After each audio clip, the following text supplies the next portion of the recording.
Hello à tous, bienvenue dans cette nouvelle vidéo dans laquelle on va parler longueur, génétique et pousse des cheveux crépus. Et aussi bienvenue dans mon nouvel environnement. Comme vous le savez peut-être ou pas, j'ai déménagé hyper récemment et ceci est mon nouveau bureau, atelier tournage, etc., etc. Ma pièce quoi, dans la maison. Je vous ferai probablement un tour à un autre moment. Aujourd'hui, en tout cas, j'enlève mes lunettes parce qu'elles sont sales et ça me dérange. Aujourd'hui, j'ai envie qu'on parle donc longueur de cheveux, génétique et pousse. C'est quelque chose dont j'ai déjà parlé. J'avais peur de brûler mes cheveux dans une bougie. Ok, c'est quelque chose dont j'ai déjà parlé dans plusieurs autres circonstances. J'avais écrit un article de blog là-dessus, il y a quelques temps. Année même, je dirais. Ça doit dater d'il y a 1 an et demi, 2 ans, l'article de blog que j'ai écrit là-dessus. Et j'ai pu en parler dans certains webinaires, que je fais, des webinaires qui sont gratuits, ouverts à tous, que je fais de temps en temps. J'en ai pas fait depuis un certain temps. Du coup, ça fait un moment que j'en ai pas parlé, et surtout, j'en ai jamais parlé en vidéo. Donc, ça va être l'objet de cette vidéo du jour, qui, je l'espère, va être très rapide. Et en tout cas, je vais essayer de couvrir un peu le sujet.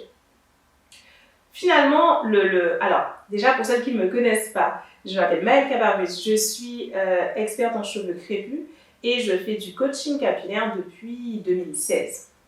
Donc, j'aide et j'accompagne des femmes noires et métissées aussi, en plus petite proportion, à savoir prendre soin, s'occuper et sublimer leurs cheveux crépus. Sachant que moi-même, j'ai commencé à me pencher sur le sujet en 2010. En 2009, j'ai commencé à partager sur Internet sur le sujet en 2010. Donc, ça fait maintenant 9 ans, bientôt 10 ans, donc waouh, le temps passe vite, que je développe mon expertise sur le sujet, que je creuse le sujet, que je fais mes propres expériences et autres pour vraiment comprendre le cheveu crépus, qui est malheureusement un cheveu méconnu. La plupart de la recherche qui existe est faite sur cheveux lisses, et même la recherche qui est faite sur cheveux bouclés, un peu pas juste lisses et raides, mais justement c'est ça, c'est de la recherche faite sur cheveux bouclés, et pas de la recherche faite sur cheveux crépus. Donc c'est un cheveu méconnu, pour lequel en général, ce qu'on sait, ce sont des mythes. Ce sont les choses qui se disent. Les vraies connaissances scientifiques, techniques sur les cheveux crépus, elles sont peu présentes. Quand j'ai commencé à faire mes recherches, j'ai cherché dans la science, dans les livres, il y a peu de choses.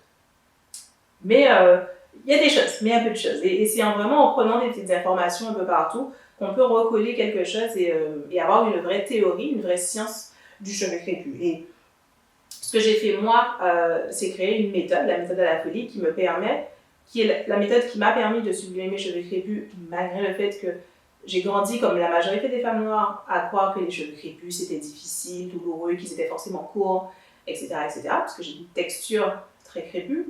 Enfant, j'avais des cheveux courts. Adolescente, j'avais des cheveux défrisés qui n'ont jamais dépassé mes épaules.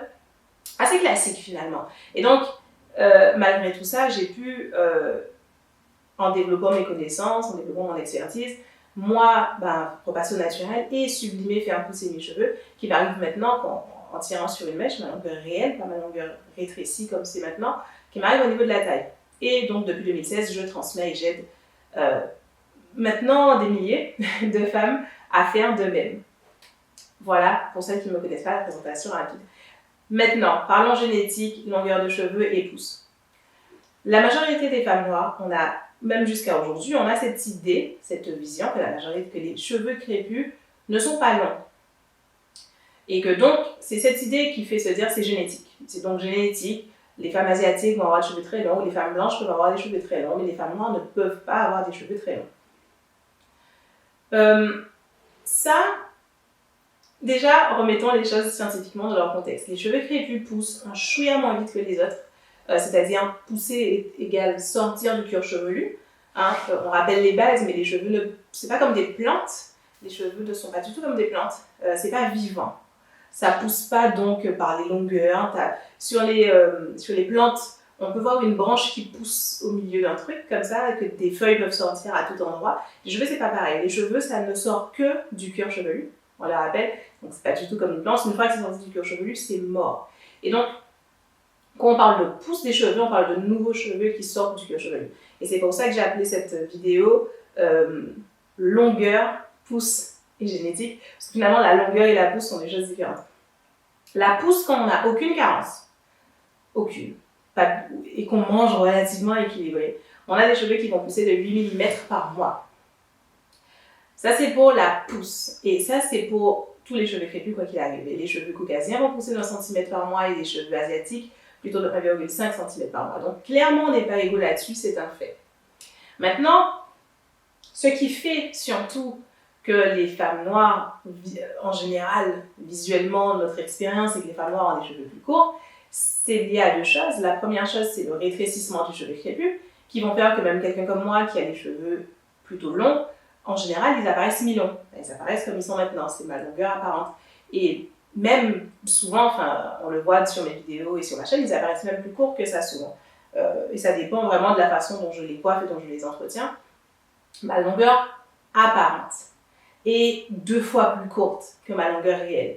Et c'est vrai pour la majorité d'entre nous. Notre longueur apparente est 2 fois plus courte, voire même pour certaines 3 fois. Pour celles qui optent pour le wash and go, où il y a vraiment toutes les bouclettes activées, là, c'est 5-10 fois plus courte que notre longueur réelle. C'est comme ça, c'est les cheveux crépus, c'est la vie. Et donc, il y a ce premier truc, l'apparence des cheveux crépus fait qu'ils ont rarement leur longueur réelle. Et le deuxième élément qui soutient cette croyance que génétiquement les femmes noires vont avoir des cheveux plus courts que les autres, c'est le fait que nos cheveux ont une texture qui fait que ils vont se casser plus facilement. C'est un fait. Même en prenant parfaitement soin, on saura rarement avoir 0 casse. Là où des cheveux lisses vont très peu se casser, même s'ils sont très abîmés, ils vont s'affiner, ils vont être un peu moches, mais ils ne vont pas exactement être cassés. Ils vont être beaux avec des fourches, ils ne vont pas se casser. Ou alors, il faut vraiment exagérer. Nous, en revanche, la casse peut survenir même quand on prend très bien soin de ses cheveux. Et alors, à plus forte raison, donc il y a ça, le fait que même quand on en prend très bien soin, ils se cassent. Et il y a aussi le fait que les choses classiques et communes qu'on sait de l'entretien des cheveux tout court, pas des cheveux crépus, des cheveux tout court. Ce qu'on sait classiquement de l'entretien des cheveux, ce sont des choses qui ne sont pas adaptées aux cheveux crépus. Et donc, si on n'essaye pas de faire particulièrement, si on n'essaye pas de changer sa façon de faire, et si on n'essaye pas de commencer à prendre soin de ses cheveux crépus comme des cheveux crépus, si on continue par exemple d'utiliser le peigne, si on continue de beaucoup manipuler ses cheveux, si on continue de... Et je donne juste des exemples comme ça. Si vous voulez plus de détails sur les éléments précis auxquels il faut faire attention pour spécifiquement avoir des cheveux qui poussent et qui soient très... c'est quoi le mot que je cherche ? J'ai pas envie de dire sain parce que c'est pas un mot qui est très adapté aux cheveux tout court, mais c'est pas grave. Disons sain, si on veut des cheveux qui poussent bien, qui soient donc sains et qui soient beaux. Si vous voulez plus de détails vraiment là-dessus, vous pouvez aller voir la vidéo qui s'appelle... les 4 piliers de la méthode de la folie, qui est la méthode que j'ai créée pour sublimer et faire pousser les cheveux crépus. Cliquez dans la description. Je vais mettre ce lien également sur Facebook, dans la vidéo sur Facebook et aussi sur Instagram. Donc en cliquant sur le lien, vous allez atterrir sur cette vidéo. Donc les 4 piliers de la méthode de la folie, ça vous donne vraiment les piliers, les choses importantes qui sont à l'opposé de ce qu'on fait d'habitude, qui sont à l'opposé de ce que la plupart de nos mamans faisaient pour nos cheveux en grandissant. Ce sont les choses qui font qu'on s'occupe de nos cheveux crépus comme des cheveux crépus et pas comme des cheveux lisses ou comme des cheveux asiatiques. Mais du coup, en tout cas, ces trucs qu'on fait spontanément, donc peigner beaucoup, manipuler beaucoup, même dans la façon dont on fait nos tressages, qui sont pourtant des choses bien de chez nous et typiquement à nous, on a pris de mauvaises habitudes dans la façon de faire nos tressages et dans la façon de traiter nos cheveux à cet égard, qui font que ça nous donne plus de casse, encore plus de casse. Et donc, ce truc qui, même quand les cheveux sont en bonne santé, il y en aura quand même, mais ça va. Imaginez une personne qui n'a pas pris le temps d'apprendre réellement et d'intégrer réellement dans sa vie une façon de s'occuper des cheveux crépus qui est adaptée aux cheveux crépus, c'est-à-dire s'occuper des cheveux crépus comme des cheveux crépus, j'aime appeler ça, et pas s'occuper des cheveux crépus comme des cheveux lisses. Alors forcément, tu as des cheveux qui se cassent tout le temps. Matin, soir, midi, mais alors vraiment tu as cette casse constante, ce flux de casse qui ne s'arrête jamais, et qui fait que le cheveu stagne en longueur, qui fait que c'est pas courant que des personnes arrivent dans mes coachings et dans mes programmes avec des cheveux qui font à peu près 10 cm, 10, 12, 13, et ça reste comme ça. Ça fait des années. La personne peut être naturelle depuis 6 ans, 7 ans, 8 ans, quel que soit le nombre d'années finalement, j'ai presque envie de dire. mon expérience m'apprend que majoritairement, les femmes noires, voilà, vous et moi, les femmes qu'on croise dans la rue, qu'on sort des réseaux sociaux qui nous montrent des choses un peu plus voilà, différentes, les femmes noires de la vraie vie, lambda, ont en général des cheveux entre 10 et 15 cm. Cheveux naturels, les cheveux défrisés, ça peut être un tout petit peu plus, mais en général, pas beaucoup plus. Et c'est ce palier difficile à passer, là, de disons, 15 cm, il est très typique, il est très classique, parce que finalement, c'est ce moment où un cheveu mal nourri et mal traité, au sens mal manipulé, c'est ce moment où ça va plus. C'est ce moment où il ne tient plus, où sa force naturelle, j'ai envie de dire, en général, sa force, quand je dis naturelle, au sens qui vient uniquement de l'intérieur, de ce qu'on a mangé, bu, des vitamines qu'on a naturellement dans notre corps et qui sont mises dans nos cheveux. Donc la robustesse de naissance, si j'ai envie de dire, du cheveu, c'est sa limite, c'est ce moment où ça ne tient plus, où les cheveux vont se casser, et donc rester à cette longueur.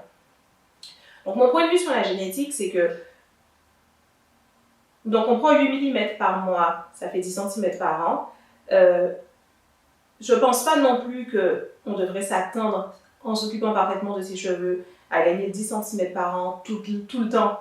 Et du coup, ça voudrait dire qu'effectivement, à femme adulte, une femme noire adulte et une femme blanche adulte qui n'a pas fait de coupe particulière ou autre, pourrait avoir la même longueur de cheveux. C'est-à-dire, même si finalement les cheveux d'une blanche ou d'une asiatique poussent plus vite, nos cheveux peuvent rattraper. C'est-à-dire, les années passent, on est tous vivants, on n'est pas tous là, on n'est pas morts, c'est notre point commun.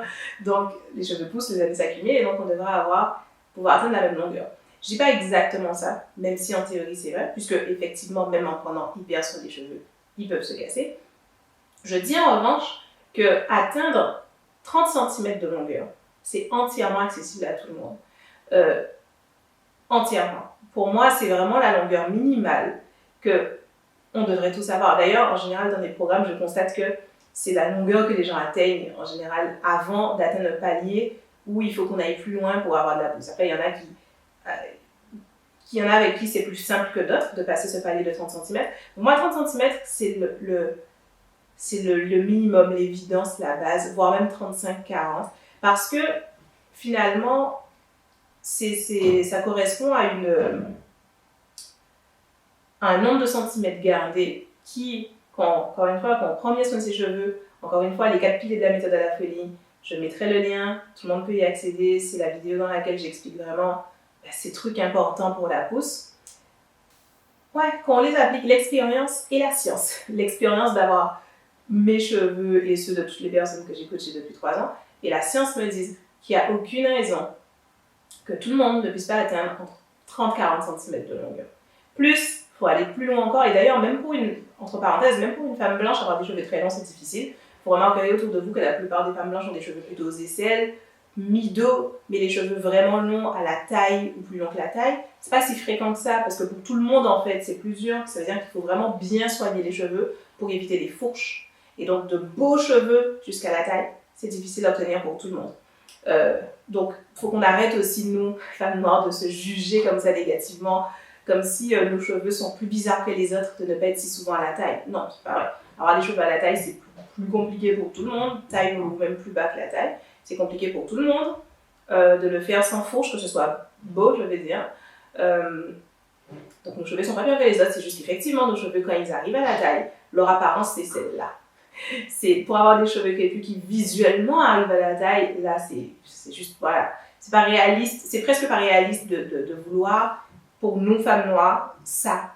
C'est vraiment se calquer sur un modèle occidental, sur un modèle blanc qui n'est pas le nôtre. C'est-à-dire nos cheveux, pour arriver visuellement là, c'est compliqué. Quelques-unes, celles qui ont la génétique parfaite, et c'est là que la génétique joue, c'est là que la génétique entre en jeu. Celles qui ont la superbe génétique, oui, vont y arriver. Et tant mieux pour elles, et c'est génial. Et c'est pareil pour les femmes blanches. Celles qui ont une superbe génétique peuvent obtenir des cheveux si longs sans avoir à se saigner en soins. et voilà, enfin...